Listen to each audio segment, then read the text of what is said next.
মণ্ডপের উপর যারা দাঁড়িয়ে আছে আপনাদের উদ্দেশ্যে জানাচ্ছি, প্লিজ আপনারা মণ্ডপ থেকে একটু নেমে দাঁড়ান। আমাদের এই মণ্ডপে কিছু কাজ বাকি আছে। আমাদের টিকাদার্শক কর্মীবৃন্দ ভাইরা মঞ্চে আছে, তাই আপনাদের কাছে বলছি পূজা মণ্ডপ থেকে আপনারা একটু নেমে দাঁড়ান।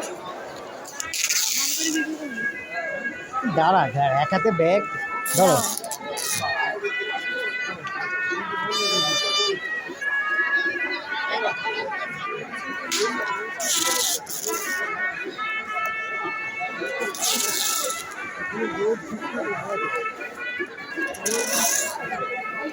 আমরা বারবার করে আপনাদের জানাচ্ছি, আমাদের পূজা মণ্ডপে আপনারা যারা দাঁড়িয়ে আছেন ছবি তুলছেন, আপনাদের উদ্দেশ্যে বলছি আপনারা পূজা মণ্ডপ থেকে নেমে দাঁড়ান। আমাদের পূজা মণ্ডপে কিছু কাজ বাকি আছে। আমাদের কর্মীবৃন্দ ভাইরা